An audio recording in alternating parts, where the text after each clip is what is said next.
네, 안녕하십니까. 저는 KBS 창원의 심층기획팀에서 일을 하고 있는 이형관 기자라고 합니다.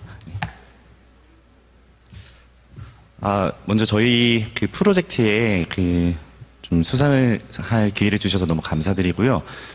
사실은 이게 제가 사실 여기 설 자리가 좀 아닌데, 이제 저희 팀원들이 주인공이라 좀 설명하는 게 나을 것 같은데, 제가 이제 기자라는 이유로 여기 서서 저희 작품이 어떻게 좀 기획을 하게 됐고, 그다음에 어떤 부분을 좀 보여주고 싶었는지를 위주로 좀 발제를 해보도록 하겠습니다. 일단 화면 보시면 저희 다큐멘터리 한 장면인데요. 이 지방소멸이라는 책 아실 겁니다. 2014년에 이제 발간이 됐는데, 이 책이 출판된 이후에 국내에서도 논쟁이 만들어졌죠. 그래서 이제 지방에서 인구가 사라지는 문제 심각하다, 약간 이런 논의로 좀 진행이 됐습니다. 근데 이게 저희의 문제의식은 조금 좀 달랐습니다. 이게 지방소멸이라는 말은 좀 익숙하고 지방에서 인구가 사라지는 문제는 다 알고 있는데, 이게 얼마나 심각한 위기냐라는 질문에는 답변이 없었습니다. 제가 성장기를 좀 수도권에서 생활을 했거든요. 그래서 친구들한테 좀 물어봤어요. 이제 기획을 할 때 지방소멸 너 뭐 아는 거 뭐냐라고 물으면 좀 이렇게 답하더라고요. 시골 마을에서 뭐 마을 사라지는 이야기 아니냐, 수도권에 사는 나와는 도대체 무슨 상관이 있느냐라고 좀 답변을 들었습니다. 이런 부분들이 위기로 인식하지 못하는 그런 부분들이 좀 있다라고 저희 취재진이 좀 판단을 하게 됐고, 그 판단의 근거로 저희는 언론 보도가 주요한 역할을 하지 않았나라고 생각을 했습니다. 이게 제가 2020년 1월 달에 보도한 케이스인데요. 그 지방소멸 아이템 다루면 대부분 보도가 좀 비슷합니다. 일단 서울과 수도권 중심으로는 보도량이 많지는 않고요. 최근엔 좀 달라졌지만 과거에는 좀 그렇지 않았고, 지역 언론에서 다루는 보도는 시골 마을 사라진다, 약간 이런 겁니다. 약간 리포트 1분 40초로 치면은 패턴 좀 공식처럼 정해져 있는데, 뭐 시골 마을 가서 빈집들 좀 보여주고 할머니들이 안타까워하는 모습들 좀 듣고 그러면서 거시적인 통계로 마무리하는 약간 이런 고정적인 패턴이거든요. 그게 좀 대중들한테 하여금 이 지방소멸이라는 위기로 인식하지 못하게 하는, 좀 축소 보도하게 되는, 그러니까 현상을 축소해서 인식하게 되는 프레임이 있지 않았나라는 저희가 좀 반성을 하게 됐고, 그래서 이번에 아이템 진행할 때는 좀 다르게 가보자라는 게 저희 취재진의 목표 같은 거였습니다. 그래서 이런 현상 보도 위주가 아닌 심층 보도 위주로 좀 가야 된다라는 좀 결론을 갖게 됐고, 뭐 대다수의 언론사들이 심층 보도로 가겠지만 말 그대로 정말 심층 보도, 조사의 영역이 가장 세밀하게 좀 집중될 수 있도록 진행을 해보자라는 결론을 냈고, 처음에 목표를 굉장히 거창하게 뽑았어요. 그래서 이제 지방소멸의 현 주소가 어떤지 특정 지역뿐만 아니라 전국 곳곳을 다니면서 다 보자라고 이때 결정을 내렸고, 원인이 무엇인지도 데이터로 분석을 하고 현 시점에서 우리가 좀 내세울 수 있는 대안이 무엇인지까지 한번 살펴보자였습니다. 해서 넘기면, 애초 이 프로젝트는 원래 다큐멘터리 제작이었거든요. 저희 이제 기자들이 만드는 다큐멘터리가 저희 회사에 있습니다. 그래서 그 소멸의 땅이라는 프로젝트로 좀 시작을 하게 됐는데, 53분 분량이거든요. 53분 안에 그 지방에서 소멸되는 이야기를 전부 다 담기에는 너무 부족하더라고요, 시간 자체가. 그래서 이것 말고도 다른 플랫폼을 활용해서 우리가 취재했던 내용을 담을 수 있는 게 좀 필요하다라는 생각을 좀 갖게 됐고, 그래서 만들게 된 게 지금 이 인터랙티브 뉴스 페이지입니다.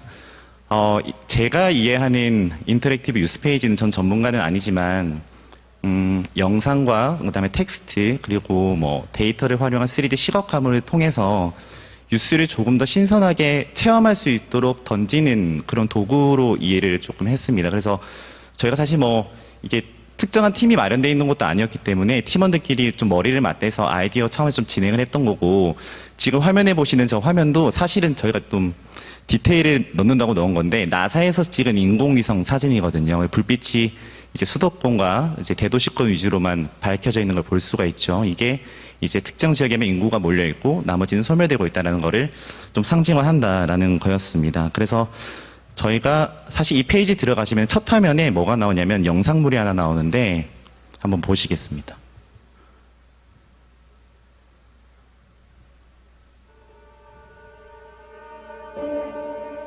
일자리가 줄어서 3년 동안 1000여 명의 청년이 도시를 빠져나갔습니다. 전국 시군구 10곳 중에 4곳은 인구가 줄어 결국 사라질 수 있다는 분석이 나왔습니다. 인구가 계속 줄면 그 지방 자체가 사라질 수도 있습니다. 30년 안에 30% 가까운 자치단체가 없어질 거라는 경고가 나왔습니다. 저도 기회가 되면 떠나고 싶어요. 전부 초원으로 가고 사람도 안 다녀. 3만 명이 안 되는 자리에 상가들이 보시다시피 너무 많이 건축이 되다 보니까 공실이 지금 발생이 안 될 수가 없는 거예요. 이 병원이 없다고 보면은 상당히 불안하죠. 목숨마저도 차별을 정부에서 한다 하면은 이거는 정말로 동의하지 않을 수 없는 사안인 것 같습니다. 지방 소멸이 이미 거의 완성 단계예요. 사망만 존재하는 거죠. 한가롭게 얘기할 게 아니에요. 이 흐름을 막지 못하면 공멸하는 거죠. 근데 이게 그 인터랙티브 뉴스 페이지에 가면은 처음 나오는 그 프롤로그 영상입니다. 이게 영상을 뭐 제가 이유 없이 넣은 건 아니고요. 앞서 말씀드렸다시피 좀 많은 경험을 할 수 있도록 페이지 내에서 그런 의도로 저희가 좀 영상물을 넣었습니다. 실제로 지금 페이지 화면에 몇 개 캡처해서 이렇게 제가 삽입을 해놨는데 보시는 것처럼 그 현장 지역민들의 목소리와 그다음에 인터뷰 내용들, 그다음에 뭐 이런 카드 뉴스 이런 것까지 좀 종합적으로 담고자 했습니다. 지금 생각해보면 좀 욕심을 좀 많이 부린 것 같기도 한데 일단 저희 당시 목표는 좀 그랬고요. 그렇게 해서 이제 좀 그 입체적인 스토리텔링이라고 할까요? 이제 그런 게 저희 페이지의 주된 목적이었습니다. 뭐 기본적으로 인터랙티브 뉴스 페이지는 그 사용자 경험을 좀 중시하기 때문에 그 마우스 스크롤이나 클릭 등 독자한테 반응하도록 설계하는 게 굉장히 중요했는데 그러한 부분에 저희 개발자 팀원분께서 신경을 좀 많이 써주셨고요. 글쓰기 역시도 저희가 분량 조절을 맞춰서 좀 진행을 했습니다. 그리고 저희 페이지에서 좀 강조하고 싶었던 부분이 바로 좀 데이터 시각화 부분이었습니다. 그러니까 취재의 영역이 크게 두 가지가 있다면 저는 현장과 데이터라고 생각을 하는데 이 데이터를 저희가 좀 세밀한 데이터로 좀 받고 싶어서 이제 통계청에 연락을 해가지고 이렇게 그 마이크로 데이터를 받는 과정을 좀 거쳤습니다. 이렇게 거치고 나서 엑셀 작업을 굉장히 많이 했어요. 그래서 그 지금 인터랙티브 페이지에 나와 있는 뭐 여러 가지 데이터 분석 결과물들이 있지만 뭐 세출 예산 부분이라든가 보도되지 않은 내용들이 참 많았는데 저희가 많은 좋은 내용들이 있었지만은 시각화가 가능한 것 위주로만 축약을 조금 했습니다. 오히려 많은 정보가 전달성을 좀 떨어뜨리지 않을까라는 판단에서였고요. 그렇게 해서 저희가 만든 그 데이터 시각화 결과물 사례들이 이겁니다.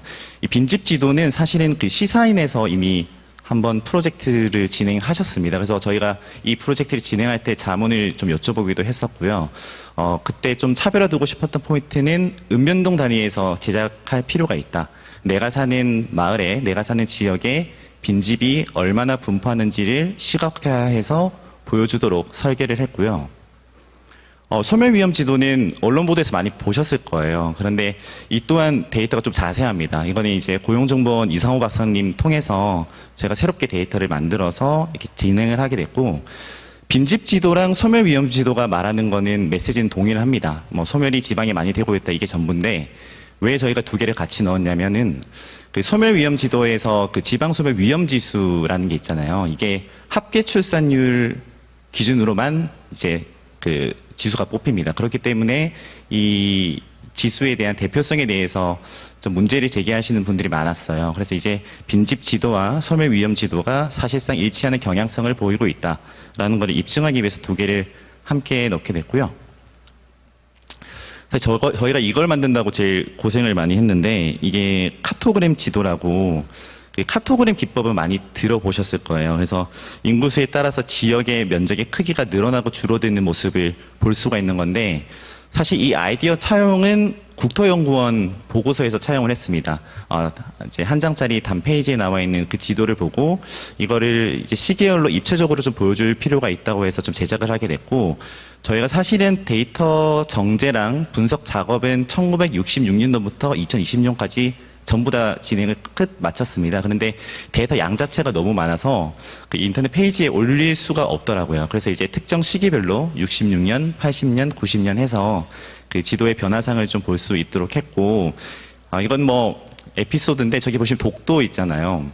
독도를 데이터로 표현하는 작업이 생각보다 오래 걸렸습니다. 그래서 이게 저희가 그럼 독도 너무 작은데 그냥 빼면 어떨까요? 했다가 이제 또 약간 독도가 없어지면 또 이슈가 있을 수 있으니 이제 그런 디테일도 저희가 좀 신경을 썼고요. 이외에도 뭐 청년 인구가 이동하는 모습을 3D로 시각화한 것, 그러니까 줄 한 줄 한 줄이 인구의 이동을 표현한 것들이 있었습니다. 뭐 지도 같은 것들은 뭐 히트맵이나 뭐 리플렛 등을 이용하는 것들은 다들 잘 아실 테니까 자세한 건 좀 넘어가도록 하고, 시간이 많지 않아서 좀 마무리를 드리자면은, 이게 이제 저희 다큐멘터리 클로징에 나오는 화면이에요. 이게 광고기획자 이재석 씨께서 저희한테 만들어주신 건데, 서울만 이렇게 남아있죠. 제가 이 사진을 보여드리는 이유가, 시각화의 힘을 좀 말씀드리고 싶었습니다. 그러니까 데이터, 방대한 양의 데이터를 엑셀로 표현해서 분석을 마치더라도 전달이 잘 되지 않으면은 효과가 좀 없다고 생각을 하거든요. 그래서 지금 이 이미지처럼 많은 데이터 시각화물들이 좀 정제된 분석을 통해서 잘 나올 수 있었으면 하고, 사실은 지역에서 그 데이터, 그러니까 인터랙티브 뉴스 페이지를 제작하는 게 굉장히 여건이 조금 어렵습니다. 저희 팀원들도 사실은 뭐 지인 통해 가지고 섭외를 해서 이렇게 제작을 좀 하게 됐는데, 저희가 오프라인에서 한 차례도 만난 적은 없어요. 전부 다 줌이나 전화를 통해서 제작을 하게 됐고, 그렇게 해서라도 만들 수는 있더라고요. 그래서 이제 지역 언론에서도 좀 이런 작품들이 좀 많이 나왔으면 좋겠고, 지금 인터랙티브 뉴스 페이지는 보통 신문사 위주로 많이 제작이 되고 있는데, 중앙 언론 위주로 그런 것들이 지역에도 좀 많이 퍼져가지고 또 다양한 작품들이 나왔으면 좋겠습니다. 네, 여기까지 하겠습니다. 네.